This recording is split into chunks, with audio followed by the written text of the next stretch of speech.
जय हिंद मित्र, मैं रुपेश आप सभी को इंटरेस्टिंग वर्ल्ड टीचर के यूट्यूब चैनल पर स्वागत करता हूं।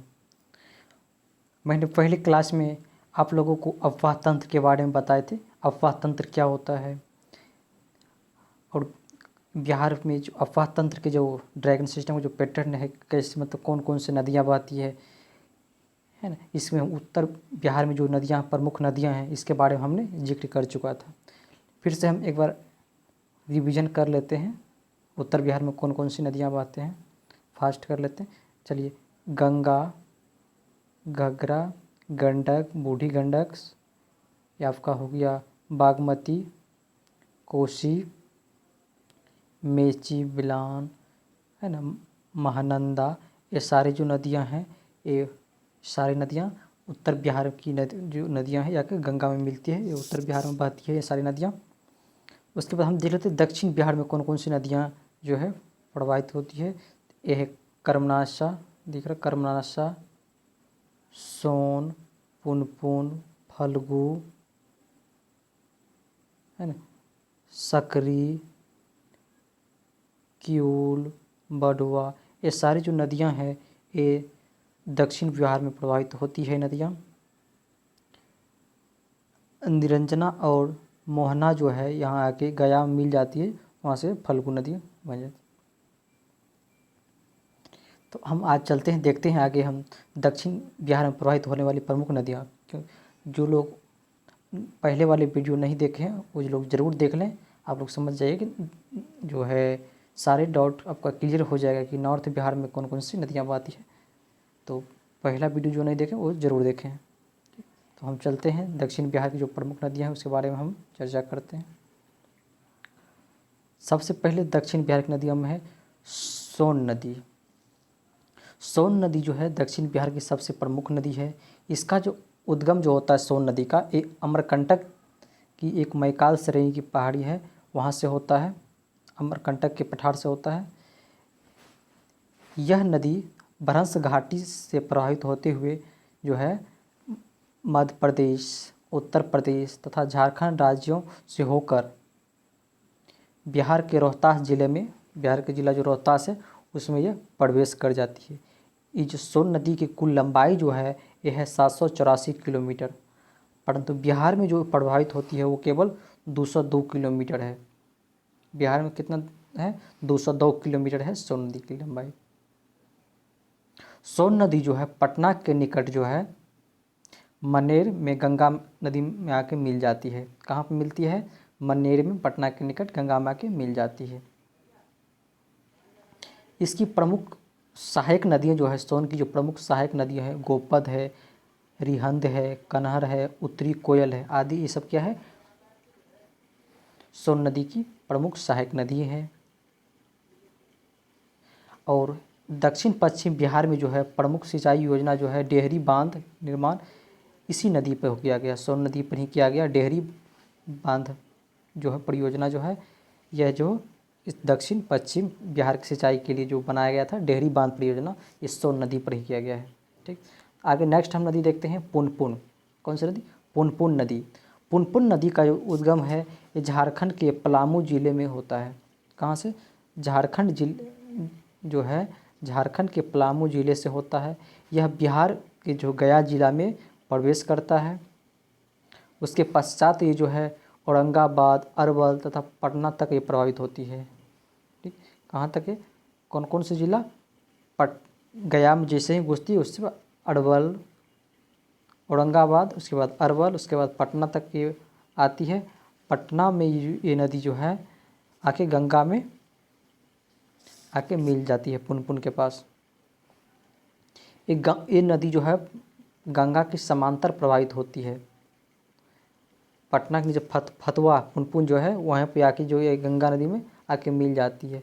यह एक मौसमी नदी है। कौन सी नदी है? मौसमी नदी है, क्योंकि ये जो नदी है ग्रीष्म ऋतु जब आता है, ग्रीष्म ऋतु, उस समय ये नदी सूख जाती है, इसलिए इसको क्या बोलते हैं? मौसमी नदी, मौसम के अनुसार चलता है। इसकी प्रमुख सहायक नदियों जो है वो है मादर है, बिलड़ो है, राम रेखा है, आदरी है, मनोहर है, दरगाह है, बुताने, ये सब जो है पुनपुन की जो है प्रमुख सहायक नदियां हैं। अब हम देखते हैं फल्गु नदी। फल्गु नदी जो है छोटा नागपुर पठार के धाराओं के रूप मतलब कई धाराओं से जो है ये निकलती है। इसकी जो मुख्य धारा जो है निरंजना या कहिए लीलाजन है। इस नदी के किनारे जो है गौतम बुद्ध ने ज्ञान प्राप्त किया था। यही नदी जो है फल्गु, इसी का नाम निरंजना। इसी नदी के किनारे जो है गौतम बुद्ध ने अपना ज्ञान प्राप्त किए थे। बोध गया के निकट जो है मोहना नदी के मिलने के बाद निरंजना और ये मोहना जब बोध गया के पास मिल जाता है, इस नदी को फल्गु नाम से जाना जाता है ना। उसके बाद बराबर की पहाड़ी जो जहानाबाद में है, उसके पास यह जो है दो और आगे चलकर अनेक शाखाओं में बढ़ जाते हैं। जैसे वहाँ पे है एक बढ़ जाता है धोधर होता है, धनराजी, खुरी ना, कोयायन आदि इस भाग मतलब कई धाराओं में बट जाती है। फल्गु नदी की सभी शाखाएं का ताल क्षेत्र में समाप्त हो जाती है। ये सारे जो बट जाती है ये ताल क्षेत्र में आते आते ये क्या हो जाती, समाप्त हो जाती है। अब है अजय नदी। ये सारी नदी जो सोन नदी, पुनपुन बोले हैं, उसके बाद फल्गु नदी, ये सारी जो है दक्षिण बिहार में प्रवाहित होती है। आगे देखते हैं अजय नदी।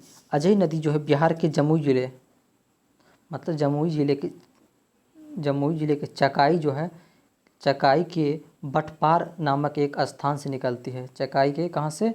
बटपार नामक स्थान से निकलती है। यह झारखंड के देवघर जिले में पूर्व एवं दक्षिण पूर्व की ओर प्रभावित होते हुए पश्चिम बंगाल के राज्य में प्रवेश कर जाती है। तत्पश्चात ये गंगा नदी में आके फिर ये गंगा नदी में पश्चिम बंगाल प्रवेश करती है, उसके बाद ये गंगा में मिल जाती है। आगे है सकरी नदी। सकरी नदी जो है इसका जो उद्गम हुआ है झारखंड के जो है छोटा नागपुर प्लेट पठार जो है उसके उत्तरी क्षेत्र से होता है। यह बिहार में नवादा जिले में गोविंदपुर नामक निकट जो है नवादा जिले के गोविंदपुर नामक स्थान में हो जाके प्रवेश करती है और ये गया, नवादा, पटना तथा मुंगेर जिलों में प्रवाहित होने के पश्चात यह क्यूल और मोहर नदियों के साथ संयुक्त होकर गंगा में मिल जाती है। इसमें जब क्यूल और मोरहर नदियों मिलकर ये सकरी नदी जो है कि गंगा में मिल जाती है। उसके बाद देखते हैं हम कर्मनासा नदी। कर्मनासा नदी जो है ये विंध्य के पहाड़ी के पूर्वी भाग से निकलती है। कहाँ से निकलती है? विंध्य के पहाड़ी जो है उसके पूर्वी भाग से निकलती है एवं उत्तर पश्चिम दिशा में प्रवाहित होते हुए, किस दिशा में? उत्तर पश्चिम दिशा में प्रवाहित होते हुए चौसा कहाँ है? बक्सर के निकट गंगा में आके मिल जाती है। क्रमशः कहाँ मिलती है? चौसा बक्सर के निकट आके मिल जाती है। बक्सर के मैदानी भागों में सिंचाई हेतु इसका जो है ये जो कर्मनासा नदी का बहुत महत्व है। इस नदी में जो है स्नान करने वाले व्यक्ति शुभ कर्मों को नाश हो जाता है। बोलता है कि इस नदी में जो कर्मनासा में आके स्नान कर लेता है उस मतलब जितने भी मतलब कोई गलत काम किए हो, है ना, सारे कर्म यहाँ पर क्या हो जाता है? नाश हो जाता है कर्मनासा नदी में। इसलिए कभी आप भी कभी जाके नहा लीजिए, जो भी कांड किए हैं सारे आपका धुल जाएगा, पाप पुण्य सब है नाश हो जाएगा। कर्मनासा कहता है जो भी है सबका क्या होता है? नाश हो जाता है। इसलिए इस नदी का कर्मनासा कहा गया है। इसलिए इस नदी का नाम भी क्या रखा गया है? कर्मनासा रखा गया है। कर्मनासा नदी बिहार उत्तर प्रदेश की सीमा भी बनाती है। बिहार और उत्तर प्रदेश की है सीमा साझा करती है। उसके बाद है चानन नदी। चानन नदी 5 धाराओं से मिलकर बनी है। अब आप पूछिएगा कि कौन सी नदी जो बिहार की जो है दक्षिण बिहार में बहती है, प्रवाहित होती है, जो 5 धाराओं से मिलकर बनी है, वो है चानन नदी। इसलिए इसे पंचानन भी कहते हैं। इस नदी चानन नदी को पंचानन नदी भी कहते हैं कि ये 5 धाराओं से मिलकर बनी है। इस नदी का जो प्रमुख धाराएं हैं वो हैं पेमार हैं, तिलैया है, धनराजे हैं, महाने हैं आदि जो है ये सारे उसके प्रमुख धाराएं हैं। ये सारे जो है छोटा नागपुर पठार जो है उससे निकलती है। ये सभी धाराएं राजगीर की पहाड़ी जो है वहाँ आके वो नालंदा जिले की गिरियर स्थान के पास होकर ये प्रभावित होती है। ये जो है नालंदा जिला के पास जो है राजगीर की जो पहाड़ है उसके उस अवरोध के कारण जो है नालंदा जिले के गिरियक स्थान के पास ये मतलब वहाँ से होकर ये प्रभावित होती है। उसके बाद हम देखते हैं किऊल नदी। किऊल नदी की उत्पत्ति जो है झारखंड के गिरिडीह जिले स्थित एक पारसनाथ की पहाड़ी है वहाँ से होती है। किऊल नदी का जो है उद्गम स्थल है पारसनाथ की पहाड़ी जो गिरिडीह जिला झारखंड में है वहाँ से होती है। यह बिहार में जमुई जिले में के जो है सतपहाड़ी के निकट प्रवेश करती है।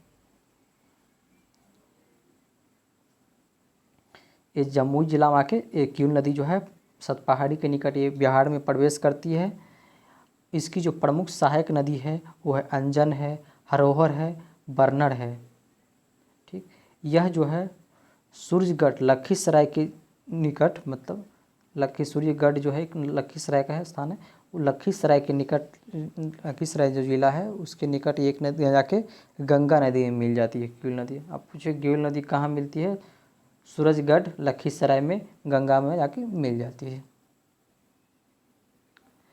तभी हमने दक्षिण बिहार के सारी नदी के बारे में भी जाने।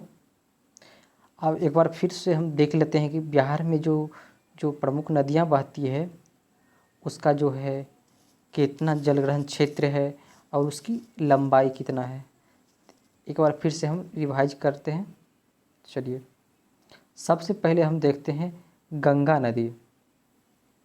गंगा नदी की जो कुल लंबाई है वो है 2525 किलोमीटर और बिहार में इसकी लंबाई जो है वो है 445 किलोमीटर और इसका जल ग्रहण जो क्षेत्र मतलब जो कितना बिहार में जो है वो है 15,156 किलोमीटर।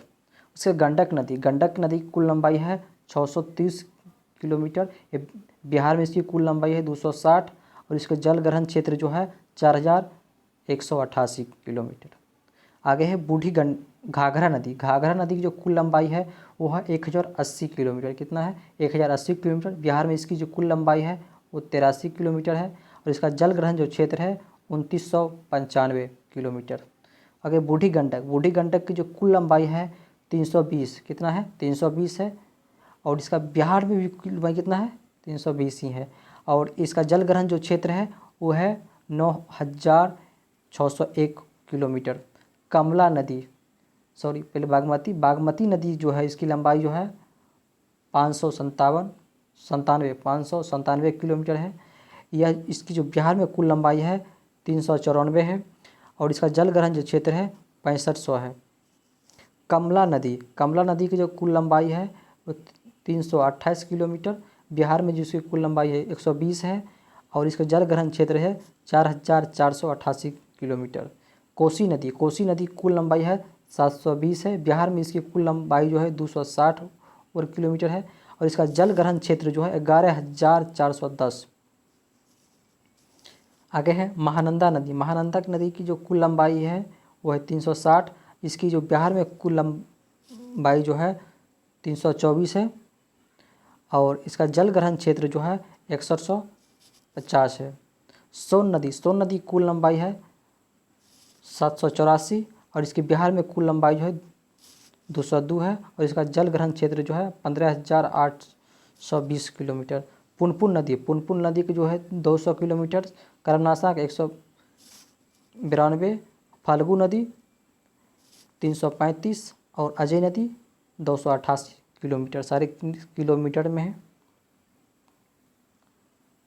उसके बाद फिर से हम ये देख लेते हैं कि कौन सी नदियों हैं जो कहाँ से निकलती है और ये कहाँ आके मतलब समाप्त हो जाती है, मतलब कहाँ आके गिरती है। सबसे पहले देखते हैं गंगा नदी जो है गंगोत्री हिमनद से निकलती है, इसका उद्गम क्षेत्र है और ये बंगाल खाड़ी में आके गिरती है। उसके बाद गंडक नदी जो है अन्नपूर्णा श्रेणी के मानमोट और कुटान के मध्य से निकल उद्गम क्षेत्र है इसका और आके गंगा नदी के हाजीपुर के निकट ये मिल जाती है। घाघरा नदी जो है ये मिलता है ये इसका जो उद्गम क्षेत्र है ये है माप चाचुंगो हिमनद से निकलता है और ये जो है गंगा नदी में आके मिलती है कहाँ, छपरा के निकट आके मिल जाती है घाघर। उसके बाद बूढ़ी गंडक। बूढ़ी गंडक जो नदी है इसका जो उद्गम स्थल है वो है सोमेश्वर की पहाड़ी, और ये आके गंगा नदी में मुंगेर जिले के उत्तर झांसी में आके ये मिल जाती है। कमला नदी, कमला नदी महाभारत की श्रेणी नेपाल से निकलती है और ये कोसी माँ के नदी में मिल जाती है। उस एक छूट गया है बागमती। बागमती भी है जो है महाभारत की श्रेणी नेपाल से ही निकलती है। ये बूढ़ी गंडक में जाके बेगूसराय जिला में मिल जाती है।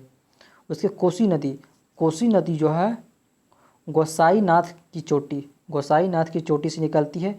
ये गंगा नदी में कहाँ, कुर्सेला कटिहार के पास आके मिल जाती है। महानंदा नदी, महानंदा नदी जो उद्गम है ये दार्जिलिंग पहाड़ी से होता है, ठीक। और ये जो महानंदा नदी है ये गंगा नदी में मनिहारी कटिहार के निकट आके मिल जाती है। सोन नदी, सोन नदी जो है अमरकंटक के पठार से निकलती है। ये गंगा नदी मनेर पटना के निकट आके मिल जाती है।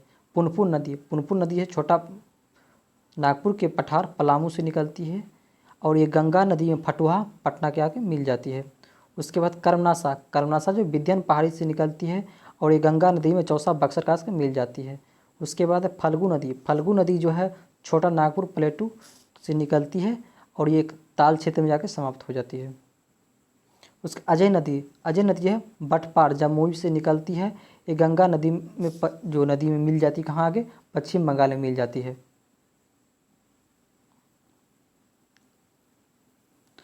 उसके बाद है सकरी नदी, सकरी नदी जो है उत्तरी छोटे नागपुर पठार से ये निकलती है, इसका उद्गम क्षेत्र है और ये गंगा नदी में क्यूल और मोहरहर नदियों के साथ आके मिल जाती है। उसके बाद है क्यूल नदी। क्यूल नदी जो है ये झारखंड के गिरिडीह जिला से निकलती है और ये गंगा नदी में सूर्यगढ़ और के पास लखीसराय जिला में आके मिल जाती है। चलिए आज के लिए बस इतना ही। धन्यवाद आप लोगों को इतना समय देने के लिए। आप लोग कमेंट करके ज़रूर बताएं कि ये वीडियो आपको कैसा लगे। हाँ, जो लोग फर्स्ट वाले वीडियो नहीं देखे वो लोग ज़रूर देखें और कमेंट करके ज़रूर बताएं। लाइक शेयर कमेंट करना ना ही भूलें। धन्यवाद।